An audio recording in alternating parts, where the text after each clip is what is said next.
Welcome to Leader Lifestyle Hub. As we have set the target of completing 200 book summaries in the entire year, here comes the book summary 125.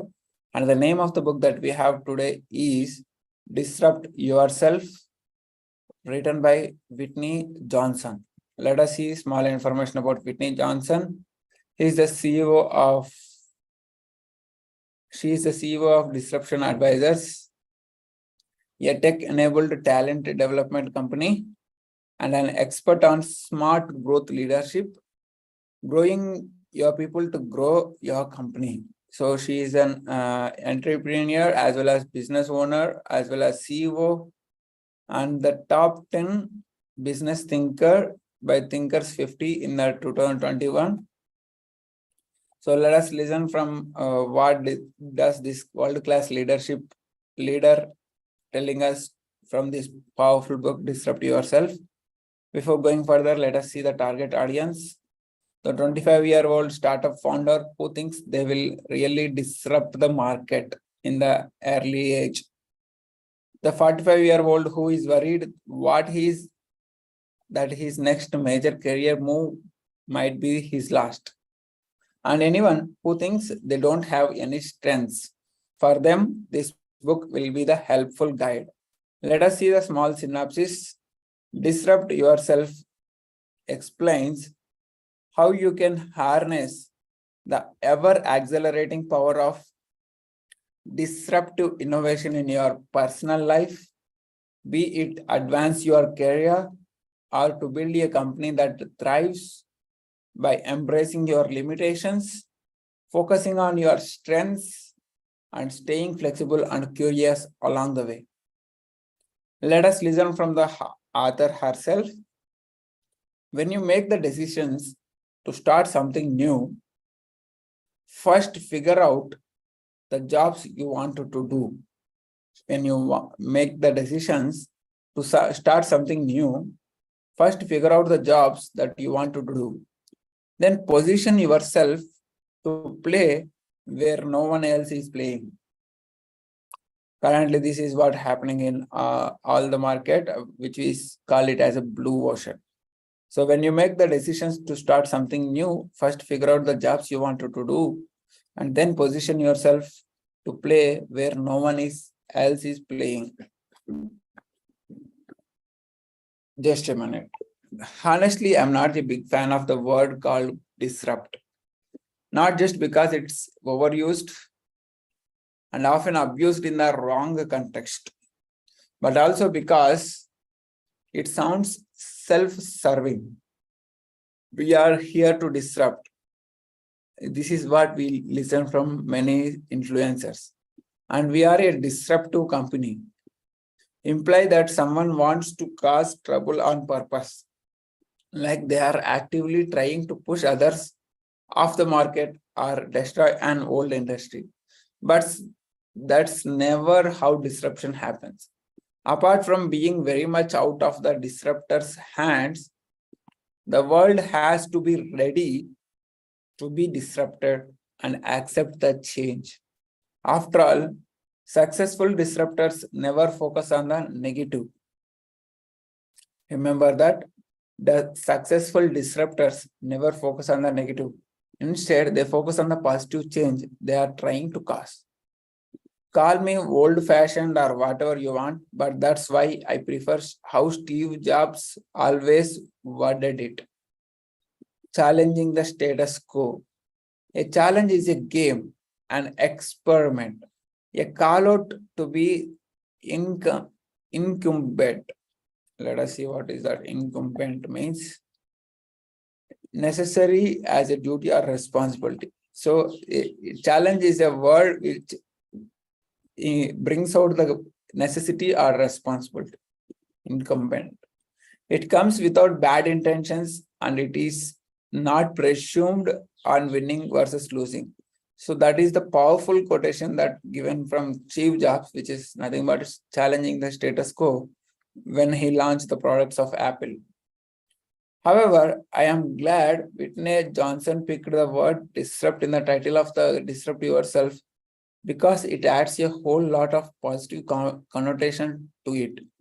Thanks to the brilliant framework, she is giving readers to challenge the status quo of their careers, lives, and companies.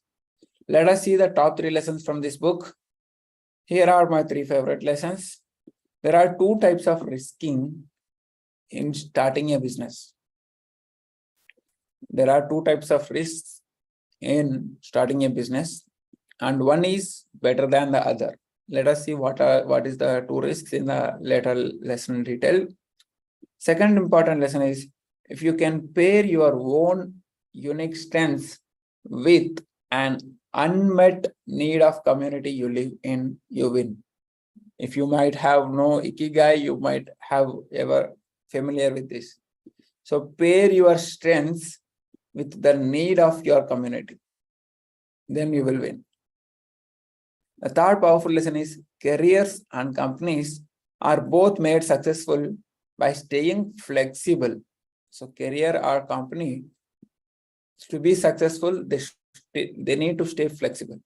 Let us see each and every lesson in detail.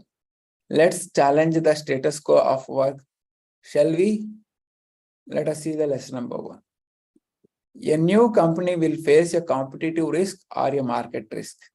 These are the 2 risks when you start a new business. Whether it is there is a competitive risk or a market risk, one of which is easier to overcome. When you have an idea for a new product or company, you can always put it into one of the 2 buckets. Whether that product or service already exists. Second bucket is, it doesn't already exist. Existing or a new one. Whether what you want to do has already been put into this world by someone else, then determines the type of risk you will face while trying to get your business off the ground. If what you are planning to do already exists in one form or the other form, you will have to deal with the competitive risk of having to compete against the other companies and other players in the market. So 4-minute books is a good example of this. Non-fiction book summaries have long been offered by other website services and companies. The model is proven to work, but that also means there is a lot of competition going on already, which I am also working hard to overcome. So there are a lot of websites. Blinkist is there, and 4-minute books is there, Headway is there, and 12 minutes is there. A lot of summaries are provided by a lot of websites and services and companies, but still there is a competition.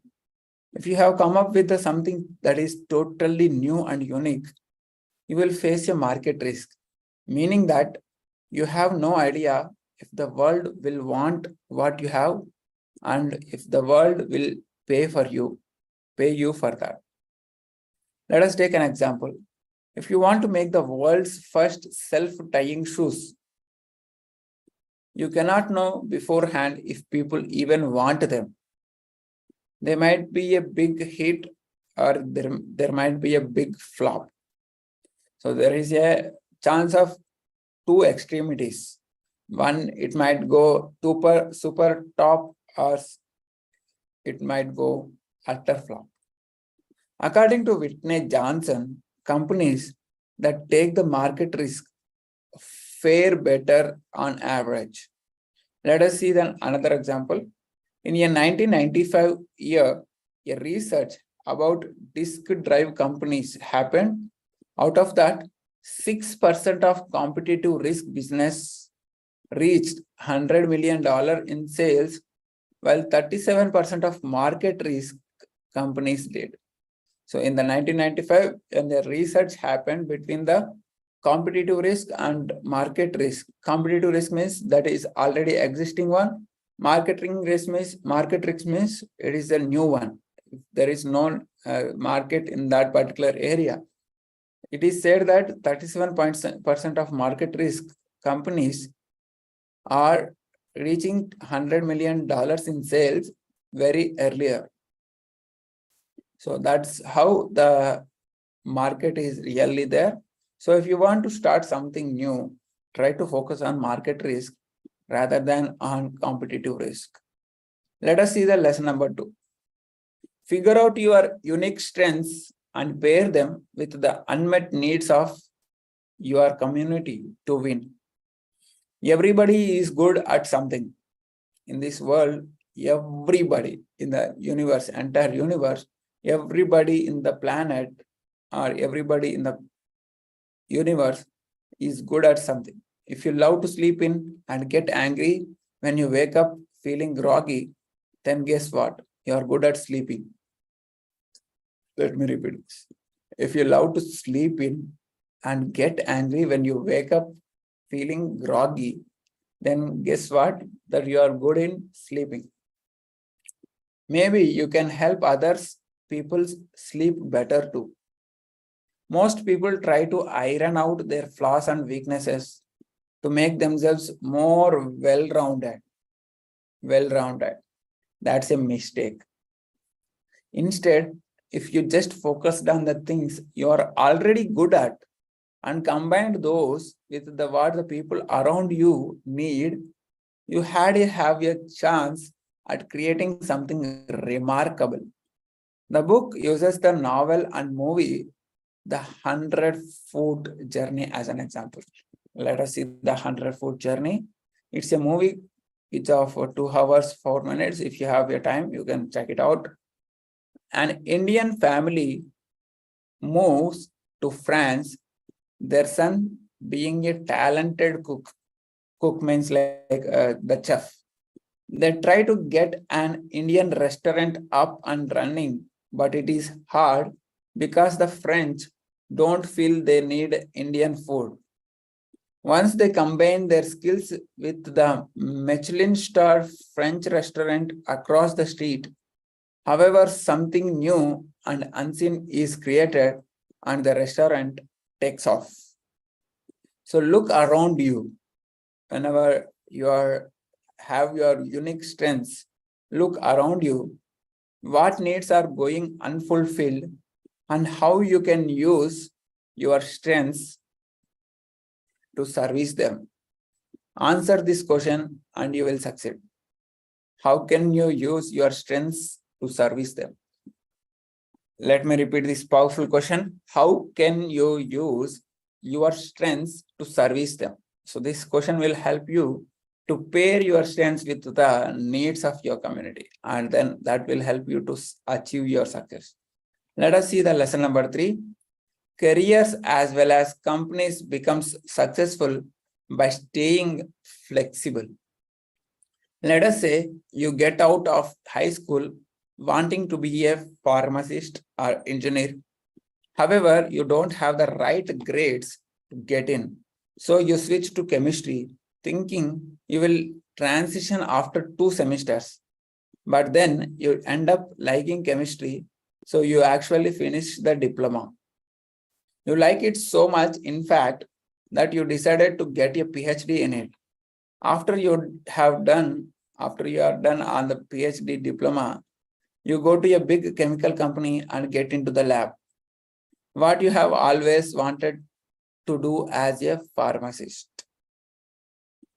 However, after the 2 years, you realize that stirring liquids in the glasses is boring you to death. So you put yourself out there and end up with a job at a company that creates and produces sealants and adhesives for the industry. Because you like the work better, you do a great job and end up being promoted to head of R&D until you eventually lead the firm's product management and even their marketing, loving what you do. Sounds unlikely? Well, that's exactly what Nick Dads did. Careers are not a straight line. Remember that careers are not a straight line. And those who end up with the great work they love often only do so because they stay curious and flexible, open to whatever might happen. Similarly, in the same way, a business that's bent on selling one thing and one thing only will have a tough time in succeeding. What if the customers of your pizza restaurant tell you that they come for the pizza but stay for the wine? Would you embrace it? Whitney says that 70% of all successful companies end up with a different product or strategy than they started out with. It takes a whole lot of curiosity and flexibility to do that. Means you need to tune yourself according to the needs of the customer. Sometimes your product or service need to be completely changed in the as explained in the previous example. So to Indian family to stay in the France, they had mixed with the Michelin star French restaurant. So that's how the attraction of the community lies, or attraction of the customers lies. If you want to start something new, try to find out your market risk first. That means try to find out the service which does not already exist in the market. And the second important is try to find out the people's mindset and people's requirements or unmet needs of your community to find out or to figure out the utilization of strengths to win. And third powerful lesson is stay flexible. Staying flexible makes you success in the company. So these are the three powerful lessons. Market risk is better. Find your unique strengths and mix up with the needs. And the third powerful lesson is create the careers and companies which are both made of successful by staying flexible. See you in another book summary. Until then, disrupt yourself, stay connected, keep